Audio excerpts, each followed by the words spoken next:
इस वीडियो में हम कुछ ऐसे फैक्टर के बारे में बात करने वाले हैं जिन फैक्टर का हमें किसी भी ट्रांसफॉर्मर के सिलेक्शन के समय ध्यान रखना होता है। यानी हम अगर कोई भी ट्रांसफॉर्मर सिलेक्ट करना चाहते हैं तो उसके लिए हमें कौन कौन से फैक्टर हैं जिनको ध्यान में रखना होता है, इनके बारे में हम इस वीडियो में बात करने वाले हैं। तो चलिए शुरू करते हैं अपनी इस वीडियो को। तो सबसे पहले हमें यहाँ अपनी पावर की जो रिक्वायरमेंट है यानी जरूरत है उसको ही ध्यान में रखना है। तो सबसे पहले हमें यही देखना है कि हमें जो यहाँ पे अपनी वोल्टेज है उसको स्टेप अप करना है या स्टेप डाउन करना है, उसके हिसाब से हमें स्टेप अप या फिर स्टेप डाउन ट्रांसफॉर्मर सिलेक्ट करना है। इसके अलावा हमें ये भी देखना होता है कि हमें सिंगल फेज ट्रांसफॉर्मर चाहिए या 3 फेज ट्रांसफॉर्मर चाहिए, तो वो भी हमें पहले ही नोट करना होता है कि हमें यहाँ पे सिंगल फेज ट्रांसफॉर्मर लगाना है तो हमें सिंगल फेज ट्रांसफॉर्मर की रिक्वायरमेंट है या फिर 3 फेज के ट्रांसफॉर्मर की रिक्वायरमेंट है। इसके अलावा जो एक चीज और मेन है वो हमें हमारे ट्रांसफॉर्मर की कैपेसिटी देखनी है कि जो हमारी पावर की रिक्वायरमेंट है वो कितनी है, उसके अनुसार ही जो हमारे ट्रांसफॉर्मर की केवीए की रेटिंग है यानी उसकी कैपेसिटी है वो हमें सिलेक्ट करनी है कि हमें कितनी रेटिंग का जो ट्रांसफॉर्मर है, कितने केवीए का ट्रांसफॉर्मर है वो चाहिए है। इसके अलावा हमें फ्रीक्वेंसी देखनी है कि जो हमें फ्रीक्वेंसी चाहिए है वो 50 हर्ट्ज की चाहिए है या 60 हर्ट्ज की चाहिए है, उसके ऊपर भी हमारे ट्रांसफॉर्मर का जो सिलेक्शन है वो डिपेंड करता है। इसके अलावा हमें एफिशिएंसी भी देखनी होती है, जो हम ट्रांसफॉर्मर सिलेक्ट कर रहे हैं उसकी एफिशिएंसी हमें कितनी चाहिए है। हम जितनी ज्यादा एफिशिएंसी का ट्रांसफॉर्मर लगाएंगे हमारे लिए उतना ही फायदा है। अब ये जो एफिशिएंसी है ये एफिशिएंसी हमारे ट्रांसफॉर्मर को बनाते समय जो उसमें मटेरियल यूज होगा, जिस मटेरियल से हम ट्रांसफॉर्मर को बनाएंगे उसके ऊपर हमारी ये एफिशिएंसी डिपेंड करनी है। तो ट्रांसफॉर्मर को लगाने से पहले हमें अपनी एफिशिएंसी भी नोट करके रखनी है कि हमें कितनी एफिशिएंसी तक का ट्रांसफॉर्मर चाहिए है। इसके अलावा हमें लोड टाइप भी देखना होता है। जैसे आप जानते होंगे हमारे 3 प्रकार के लोड होते हैं, एक कैपेसिटिव लोड होता है, एक रेजिस्टिव लोड होता है और एक हमारा इंडक्टिव लोड होता है। तो हमें ये लोड भी देखना है कि हम अपने ट्रांसफॉर्मर के ऊपर कौन सा लोड कनेक्ट करने वाले हैं, तो उसके अनुसार ही फिर हम जहाँ से ट्रांसफॉर्मर लेंगे वो हमें उसी हिसाब से फिर ट्रांसफॉर्मर बना के देंगे कि हम इस पे कैपेसिटिव लोड जोड़े, रेजिस्टिव लोड जोड़े, इंडक्टिव लोड जोड़े या फिर तीनों थोड़ा थोड़ा जोड़े। उसके हिसाब से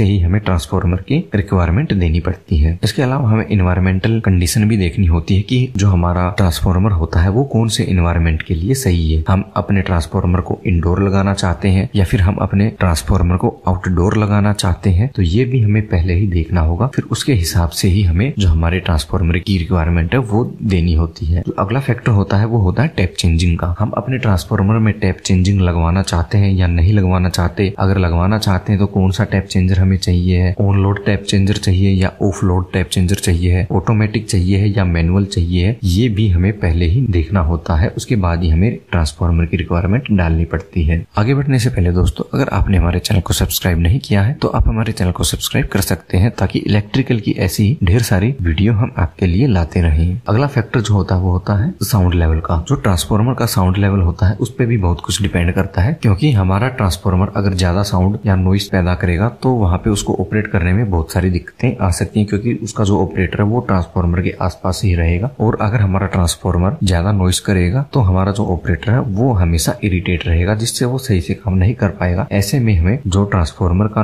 साउंड है वो भी पहले से डिसाइड करना होता है। यहाँ पे जो हमारा ट्रांसफॉर्मर है वो लगभग 45 से 75 dB के बीच में ही साउंड वाला चाहिए होगा। अगर 75 dB यानी डेसिबल से ज्यादा हमारा ट्रांसफॉर्मर साउंड पैदा कर रहा है तो ऐसे ट्रांसफॉर्मर से हमें बचना चाहिए। इसके अलावा हमें कनेक्शन देखने हैं। जो हमारा ट्रांसफॉर्मर होता है वो कौन से कनेक्शन में हमें चाहिए। हमें डेल्टा स्टार में चाहिए है, डेल्टा डेल्टा में चाहिए है, स्टार स्टार में चाहिए है या फिर स्टार डेल्टा कॉम्बिनेशन में हमें चाहिए। कौन से कॉम्बिनेशन में हमें जो ट्रांसफॉर्मर चाहिए ये भी हमें पहले ही डिसाइड करना होता है। इसके अलावा हमें इंसुलेशन की क्लास जो है वो भी देखनी होती है। जो हमारी इंसुलेशन होती है वो AEB-F-H और C टाइप की जो इंसुलेशन क्लास होती है वो देखनी होती है। इस इंसुलेशन के ऊपर ही हमारे ट्रांसफॉर्मर का जो टेम्परेचर वो भी डिपेंड करता है कि जो हमारा ट्रांसफॉर्मर है वो कितने डिग्री तक का जो टेम्परेचर है वो झेल सकता है। तो इंसुलेशन फैक्टर भी बहुत ही मेन होता है। इसके अलावा हमें कूलिंग सिस्टम भी देखना होता है। जो हमारा ट्रांसफॉर्मर होता है उसमें कौन सी कूलिंग होती है, जैसे ONAN या ONAF कौन सी कूलिंग हमें चाहिए होती है, ये भी हमारे ट्रांसफॉर्मर के सिलेक्शन में बहुत ही मेन भूमिका निभाता है। तो अगर आप जो ट्रांसफॉर्मर की कूलिंग है उनके बारे में जानना चाहते हैं तो इसके लिए हमने आर्टिकल लिखा है, इसको आप हमारी वेबसाइट से पढ़ के ये ट्रांसफॉर्मर के जो कूलिंग सिस्टम है इनके बारे में जान सकते हैं। इसके अलावा एक मेन फैक्टर और होता है हमारे ट्रांसफॉर्मर में सेफ्टी का। हमें सेफ्टी कौन कौन सी चाहिए ये भी हमें पहले ही डिसाइड करना होता है। जैसे हमारे ट्रांसफॉर्मर में OTI, WTI